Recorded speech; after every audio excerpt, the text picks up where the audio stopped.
Hi, I'm Alexandra, a psychic spiritual counselor, and welcome to Alexandra's Psychic Eye. There are approximately 74.8 million owned dogs in the U.S. alone. As a valued member of the family, when man's best friend is not behaving his best, it can make your life with him extremely difficult. Stay tuned as we key you in on some of the ways you can make your relationship with your dog a happier and more harmonious one. We'll be right back.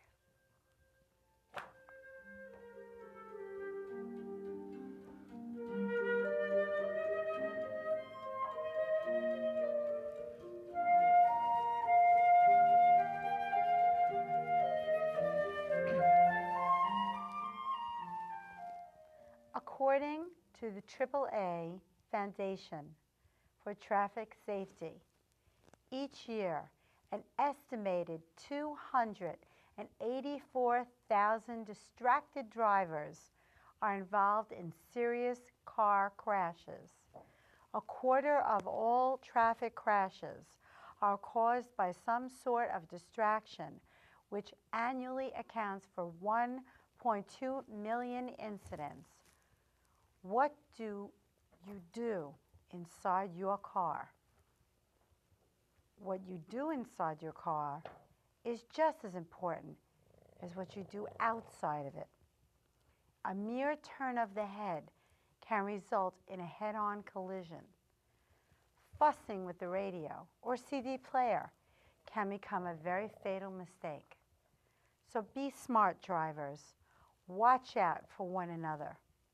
Drive safe for life. We'll be right back after this message.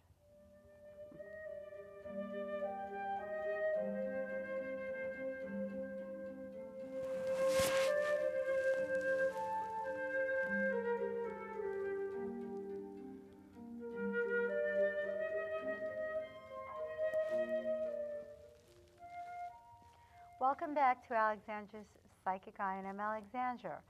Robert Machi turned his passion for dogs into a very rewarding career as a dog behavioral therapist for Barkbusters, the world's leading dog training company. And he's here today to lend his expertise, putting you, the owner, back in control. Welcome back, Robert. Thanks, It's great to have you. Now, tell us about Barkbusters' unique method in correcting dog behavioral problems. My viewers are dying to know. Barkbusters was founded on the idea that it's important to understand how to communicate with your dog. And dogs really respond to, well, when dogs correct and deal with each other, they will use a very simple system of body language, guttural sounds, and even snapping their teeth to make their point. And unfortunately, as people, in a dog's eyes, we do everything wrong. We crouch and point and get frustrated and yell, and when the dog runs away, we demand that they come back. And that's actually exactly opposite of what we should be doing. Body language, everything your body language does, everything you do with your body language tells a dog something. And because you got to remember, they can't talk, so their body language when they see each other they'll look at each other and their ears and tails will go up because that's their first interaction. And then you have to watch specifically the ears, the tail, the mouth to see whether they're up or down. That will tell you if the dog is excited or if he's calm or afraid. Rob, I'm wondering, what are the top 3 reasons why people call you as a behavioral therapist for dog problems? Okay. Well, basically, I would say the 3 biggest problems,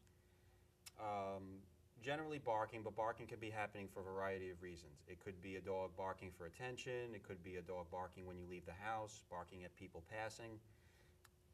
But it can be a bit of an annoyance for a lot of people, especially if you live in an apartment building or you have neighbors close to you where you're sharing the same roof pretty much. So barking is an issue. Walking can be a serious issue. A dog pulling, especially a large dog, pulling on the walks, really wanting to just run, run, run. Can injure you, can knock you down, can hurt you. Yeah, it could easily be pulled down, especially if it's a large dog and the owner maybe is not necessarily, it could be someone who possibly is an elderly person or possibly has some sort of physical injury, but you know, a dog could very easily pull me over if I'm not prepared. And then very often house training is a big annoyance for a lot of people. Yes. People will give up dogs for house training issues. Yes, I know But that. house training is not something that people will ask me, how long does it take to house train a dog? There's no, I'd be lying if I said there was a set answer. How long does it take to potty train a child? Exactly. Now, supposing, see, this was my problem. I always was able to pick up Fluffy and put him in the cage when he was sleeping, and there was no problem. But then he had to be left in the vet overnight, brought home. So apparently he must have felt some Could be some sort of stress. That's a change in environment. stress, separation anxiety. So I approached him. I didn't know that I needed to. That's Fluffy's. It's okay, honey. This is Fluffy's. Little they license can plate. Show this Fluffy's license plate, little Fluffy. And there he is. Okay. And it's on his little carriage. I take him in a little carriage when I go to the mall. It's Fluffy's mall. Fluffy's carriage. Fluffy's mall. Anyway, he bit me because I didn't read the signs, and I didn't know that there were any signs to read. I picked him up, I scared him, and he bit me, Wallapalooza on my hand. I was a wreck. I called you, and that was it. So what are the signs that would help an owner to protect themselves from these kind of things from happening? What should they look for in their dog? Basically, one very common thing that people will do is, we all love our dogs. And especially when they're sleeping calmly, we just want to walk over and give them a big kiss on the head. Unfortunately, not every dog you can do that to. The problem is the dog is just waking up, they're a little groggy, and if it's a dog that's nervous at all, the dog may accidentally snap at you. I've heard of situations, I've even seen people that have scars on their face because they bent down and tried to go nose to nose with a dog. People tend to do that with puppies, and they get little bite marks with those sharp teeth on their lips. Body language is very important, but just to get your dog's attention first, just with a light tone.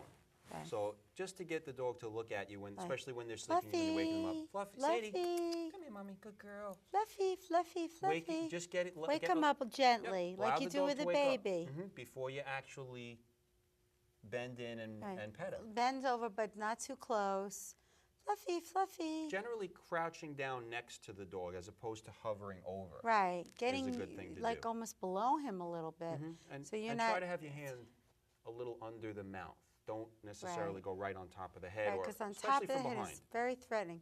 Behind is threatening. On top is threatening. Here is not threatening. For the most part, there For are. the most part. Yeah, there are. There There could be are. a dog that can go. Yeah, any answer that we come up with, there's always a. Well, it depends. It depends on the dog. I have one client that the dog loves verbal praise. The owner could bend down and give him all sorts of kisses. Any attempts he makes to pet the dog at all, the dog will bite because it was a shelter dog that had been abused. So he's working very hard. Well, And, it and to their depends. credit, It depends. they haven't given up on the dog, and I'll continue to help them. That's to their credit. But in general, you want to approach the dog very gently. You want to take the time to, call the dog's name in a very soft tone. He's sleeping. It's like coming over to someone that's sleeping. People Give him don't a chance realize. to wake up. Yeah, dogs are like people. They have feelings. No, they're not going to go to college. You're not going to make you proud of them, but they do have characteristics that are similar to people. They Look for the wagging tail. Yeah, That shows he's awake. You want to see relaxed body language. In general, what you should be doing rather than, if the dog is afraid of you going to them, what you should do is change things around and allow the dog to come to you by crouching and using relaxed body language. An open body, maybe a little treat, like a little training treat, a little natural. Yeah, and you should treat. use treats intermittently. If you use a treat every time, your dog will Yeah. only come to you when you have the treat. Right.